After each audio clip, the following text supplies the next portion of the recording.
इस वक्त हम विद्यापति धाम के दमदमा में मौजूद हैं।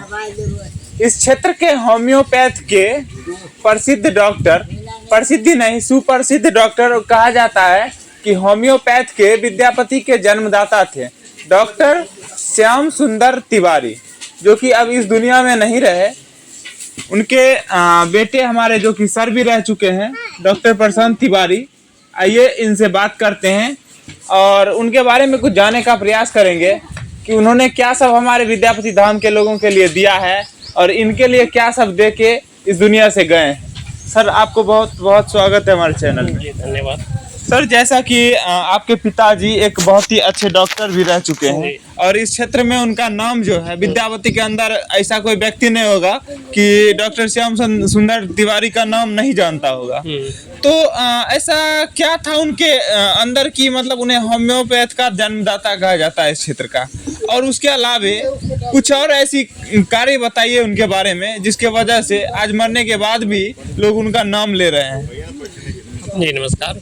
ये हमारे पिताजी डॉक्टर श्याम सुंदर तिवारी और उस ललन तिवारी के नाम से ये प्रसिद्ध हैं। यहाँ के आसपास के लगभग 5 जिलों में जाने जाते हैं कम से कम। और उन्होंने 1945 में उनकी जन्म हुई और 1974 से कंटिन्यू 2023 तक जो है कंटिन्यू वो प्रैक्टिस करते रहे होम्योपैथ के, और एक ही रास्ते पर होम्योपैथ पे कंटिन्यू जो है बिलीव करते हुए लगातार उसी रास्ते पर चल रहे हैं। दूसरा कोई भी पैथी जो है, स्टार्टिंग में थोड़ा बहुत दूसरा पैथी किए भी थे, लेकिन कंटिन्यू होम्योपैथ पे इतने विशेषज्ञ थे कि कोई भी किसी टाइप का बीमारी हो, एक बार जो दवा लेने के बाद वो पूर्णतः ठीक हो ही जाता था। बहुत अगर डेंजर बीमारी है, ये एक्यूट टाइप का है, तो वो तो 1 से 2 खुराक में। अब क्रोनिक डिजीज है, अगर लंबी समय की बीमारी है तो उसको लगने में मिनिमम 3 से 6 महीने के बीच हर बीमारी का समाधान था। यहाँ तक कि पहले जो कैंसर वगैरह होता था या ट्यूमर होता था, ब्रेन ट्यूमर, ये सब के आसानी से ठीक करने वाले होम्योपैथ में।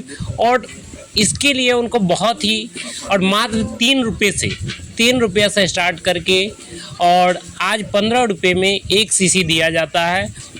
इतनी सस्ती दवा हमें नहीं लगता है कि आसपास के इलाके में कहीं भी मिलती है। अच्छा सर, जहाँ एक तरफ देखा जा रहा है कि होम्योपैथ का अस्तित्व खत्म हो गया है, लेकिन अभी भी आपके घर में खुद आपके भाई होम्योपैथ का दुकान चलाते हैं और हमेशा भीड़ रहता है। दूसरे होम्योपैथ वाले कहते हैं कि हम बैठ के झक मारते रहते हैं, कुछ भी नहीं होता है, 10 रुपये का भी दवा नहीं बिकता है, और वहीं पे आप लोग परेशान हो जाते हैं। मजबूरन होता है कोई काम करने के लिए, तो बंद करने के अलावा दूसरा कोई उपाय नहीं रहता है, क्योंकि अगर आप खुला रखेंगे तो आपको समय नहीं मिल पाता है। ऐसा क्यों? मैंने देखा है कि UTC कॉलेज के जो प्रिंसिपल हैं वो भी आपके यहाँ दवा लेते हैं। बिल्कुल लेते हैं, क्योंकि यहाँ क्या है, सबसे सस्ती दवा मिलती है, और दूसरी बात है कि एकदम परफेक्ट दवा मिलती है। जो भी दवा होती है वो फ़ायदा करना ही है, गारंटी के साथ दिया जाता है। चाहे वो पशु की दवा हो, चाहे वो आदमी की दवा हो, चाहे किसी भी क्रॉनिक डिजीज हो, हर चीज़ की दवा मिलती है और एकदम 100% फ़ायदा होना है।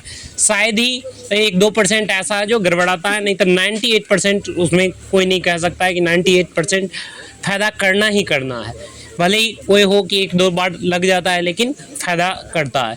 इस कारण से, और सस्ती होने के कारण, और थोड़ा बिहेवियर भी बेहतर, और कंटिन्यू एक पैथ में होने के कारण हमारे यहाँ लगातार भीड़ होती है। दूसरे जो डॉक्टर है 500, 800, 700 का दवा देते हैं। विद्यापति में ही बहुत सारे ऐसे हैं जो 700, 800 की दवा देते हैं, लेकिन हमारे यहाँ अभी भी हाईएस्ट 15 रुपया या 30 रुपया, उससे ज्यादा की दवा जो है दी नहीं सर, जाती है। आपके पिताजी आदमी के साथ साथ, इंसान के साथ साथ सभी जानवरों का भी इलाज करते थे। बिल्कुल बिल्कुल, जितने भी है, चाहे गाय हो, भैंस हो, बकरी हो, चाहे और भी हो, जो कुत्ते वगैरह बहुत सारे पालते हैं, उनके भी लोग आके दवा ले जाते हैं, और उसमें भी फायदा करता है, अच्छे खासा फायदा होता है। अच्छा सर, आपके पिताजी आपके मुंह से जानना चाहते हैं कि समाज के लिए क्या सब किए हैं, आपके लिए क्या किए हैं, आपके अंदर क्या संस्कार डाले हैं।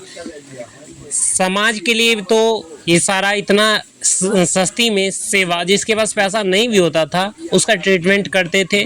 और जो ऐसे भी बहुत सारे लोग थे जो मान लीजिए कि जिनके पास पैसा नहीं है, सुबह शाम आके दवा वो जेब पे लेते थे और उनसे क्रॉनिक टाइप का डिजीज जो है ना वो भी ठीक हो चुका है। ये समाज के लिए और हम लोग के लिए तो बहुत सारा कर गए हैं जिसका व्याख्या हम कर ही नहीं पाएंगे। वो कुछ नहीं थे, जीरो थे। आज जितना है, आज जितना ये 5 जिला कम से कम उनका, चाहे दूर दूर के इलाका हो, हाजीपुर हो, पटना हो, खगड़िया, बेगूसराय, यहाँ के रोगी जो है ना आते हैं और आके जो है अभी भी दवा लेके जाते हैं और ठीक होते हैं। पिता जहाँ तक नाम और शोहरत पहुँचाए हैं 5 जिला में, तो आने वाले समय में पूरे बिहार में आपका अपना परचम लहराना है, पिता के नाम को पहुँचाना है, या फिर यहीं तक स्टॉपेज रखना है? नहीं, इसको जितना भी ज़्यादा हो सकता है। हमारे भैया का एक क्लिनिक है, तेगरा में चलता है ऑलरेडी। वहाँ भी अच्छी खासी भीड़ होती है, दूर दराज के लोग, सिमरिया वगैरह या लखीसराय के लोग, बहुत दूर दूर के रोगी वहाँ भी आते हैं। और हम लोग और बढ़ा ही रहे हैं और कोशिश है कि और ज़्यादा दूरी तक इसको ले जाए, ज़्यादा से ज़्यादा लोगों को फायदा हो। सर, हम मानते हैं और मैंने देखा है कि आपने ठीक किया है, लेकिन आज लोगों को होम्योपैथ पर से भरोसा क्यों उठ गया है? और लोग कहते हैं कि जो वो दवा अब बीमारी को खत्म करने के बदले बढ़ा देता है कई गुना। देखिए, ऐसा कुछ नहीं है। जिनके पास पूरी ज्ञान नहीं है वही बढ़ा पाते हैं दवा को। हमारे यहाँ की दवा जो है न्यूनतम पावर से जो स्टार्ट की जाती है, हाईएस्ट पावर तक ले जाया जाता है। जहाँ ज़रूरी होता है वहाँ हमारे पिताजी सब दिन न्यूनतम पावर का जो है दवा का इस्तेमाल किए हैं और उसी से आगे बढ़े हैं वो। और लोग क्या करते हैं, पहले हाईएस्ट पावर का देते हैं जो कि पहले बढ़ा देता है और घटाने का काम करता है। इसलिए हाईएस्ट पावर जो भी देते हैं वो नुकसानदेह होता है और लोगों को लगता है कि नहीं ये फायदा नहीं करके नुकसान कर जा रहा है। अच्छा सर, ये सुने हैं कि होम्योपैथ में अब जो है काफी ज्यादा मिक्सिंग का काम चल रहा है, 4 गुना पानी डाल दिया जाता है। पानी तो पड़ेगा ही, चूंकि वो 90% अल्कोहल होते हैं। अगर पानी नहीं डालेंगे तो हमारे लंग्स, फेफड़े, लीवर ये पे नुकसान करेगा। इसलिए डिस्टिल वाटर पानी नहीं होता है, डिस्टिल वाटर होता है, उसमें मिला के दवा दिया जाता है। अच्छा सर, आपके पिताजी का देहांत किस तरह से हुआ और क्या हुआ, थोड़ा सा शॉर्ट में दर्शकों को बताना चाहेंगे? उनकी हार्ट प्रॉब्लम काफ़ी दिनों से थी, बीपी प्रॉब्लम थी, शुगर प्रॉब्लम भी थी और वो पिछले कुछ दिनों से ये ल्यूकेमिया से भी पीड़ित थे, जिस कारण से 1-1.5 साल से परेशान थे। और अचानक से जो है ठीक होने के कगार पे फिर जो है आईजीएमएस में 2 साल से इलाज चल रहा था उनका और अचानक से तबीयत ख़राब हुआ तो फिर ले गए पटना। आफ्टर ऑल वहीं जो है वेंटिलेटर पे 24 घंटा के आसपास भी नहीं रहे और वहीं वेंटिलेटर पे हार्ट काम करना बंद कर दिया। और फिर सर, जिस लोगों ने हजारों लोगों को जिंदगी दी, आज वो खुद इस दुनिया से चले गए। हर किसी को तो एक दिन न एक दिन जाना ही होता है, चाहे वो हम हो चाहे आप हो, कोई भी जाना तो है ही, ये सत्य है। और वो अपनी जीवन पूरी तरह से जी लिए हैं। 78 ईयर्स उनकी एज हो चुकी थी, इसलिए कोई डाउट नहीं है उन्होंने अपनी पूरी ज़िंदगी अच्छी तरह से पूरी ताकत के साथ जो है जी लिए हैं और इतना कर गए हम लोगों के लिए। चाहे हम हमारी 5 बहन हैं, 2 भाई हैं, सब के लिए बहुत कुछ कर गया। अच्छा, बिल्कुल, आप देख सकते हैं सर, बोलते बोलते भावुक हो गए हैं। तो एक कहावत है ना कि अगर आप अच्छा करोगे ना तो मरने के बाद भी आपका नाम जो है हमेशा के लिए एक इतिहास में अमर हो जाता है, लेकिन आप गलत करोगे तो आपको मरने के बाद भी गलत कहेगा। श्याम सुंदर तिवारी जी की लड़की हैं और आइए इनसे बात करने का प्रयास करते हैं, क्या सोचते हैं अपने पिता के बारे में। अच्छा, आपके पिताजी बहुत अच्छे समाज सेवी थे, एक अच्छे डॉक्टर भी रह चुके हैं। क्या सोचते हैं आप उनके बारे में और क्या सब किए हैं आपके लिए, ये बताइए। बहुत कुछ करके गए हो हम लोगों के लिए, उनकी आत्मा को शांति मिले। वो लोग, पापा मेरे बहुत ही अच्छे इंसान थे। वो सारा जीवन अपना बिता चुके लोगों की सेवा में। वो प्रकृति से काफ़ी जुड़े हुए थे, पौधे लगाना, ये सब करना। विद्यापति में वो एक मंदिर बनवा चुके हैं। हम लोग को हमेशा सुख सुविधा दिए हैं। मतलब जितना सुख सुविधा हम लोग अपने बच्चे को नहीं दे सकेंगे उतना सुख सुविधा में उन्होंने हम लोगों को रखा है। 5-5 बेटी, एक पढ़ा लिखा के भी शादी करना, पढ़ाना लिखाना, कभी कुछ ऐसा नहीं कि हम निकाले पापा ये चीज़ मेरे लिए। वो हमेशा पूरा किए हैं, हम लोगों के लिए बहुत कुछ किए हैं।